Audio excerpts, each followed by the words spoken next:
Alam niyo po ba na dahil sa kaka-reels ko, ang dami kong nakilala, ang dami kong naging close, ang dami kong naging ate, kuya, mami, mama, tito, tita, ang dami kong naging kamag-anak na kahit hindi ko naman kamag-anak. O diba?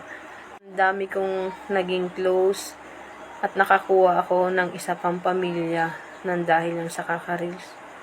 Alam mo yung tipong hindi mo naman sila kilala pero magko-comment ka ng kamusta na, enjoy lang, ingat ka palagi, kumain ka na ba, uy, ang sarap naman ng ulam mo, pwede pahingi.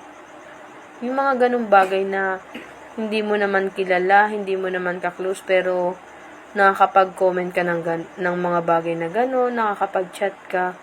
Kumbagay, komportable ka na sa kanila.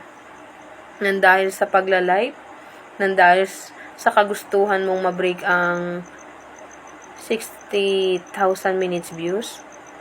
Aba, natutong mag-live. Kahit hindi ka naman nagla-live, na kahit wala ka naman gagawin sa live, at kahit wala ka naman ibebenta, nagla-live ka. Sa kagustuhan mo lang na makamit mo yung o ma-break mo yung 60,000 minutes views. O diba?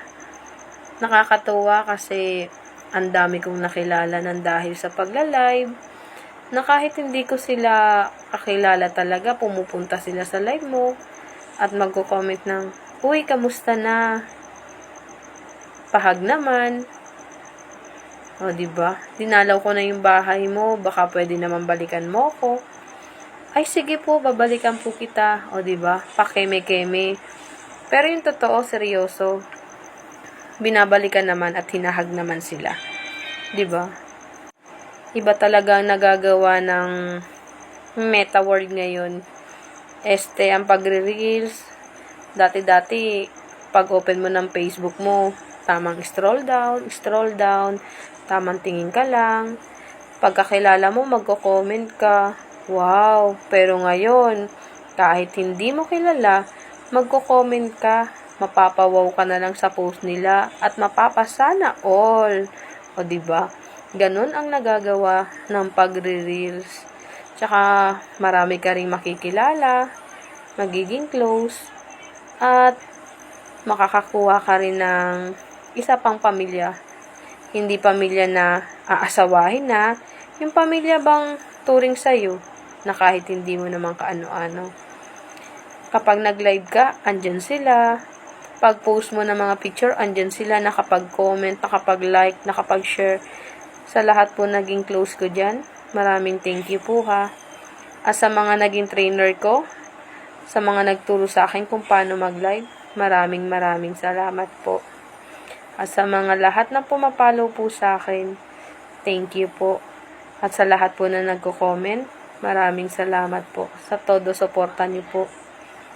Marami po akong nakilala na hindi po inaasahan. Minsan nga po nagkataon pa na may kakalain mo yung pag-akyat ko po sa isang live ng kakilala ko lang po.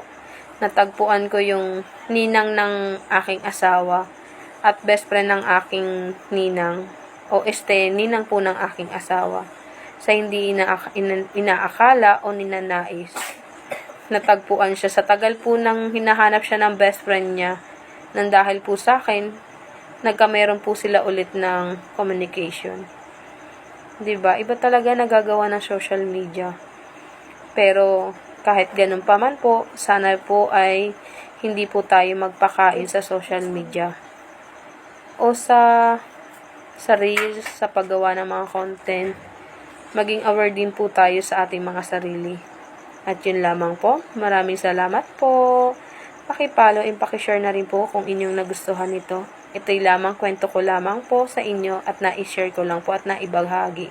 Maraming salamat po ulit. Thank you.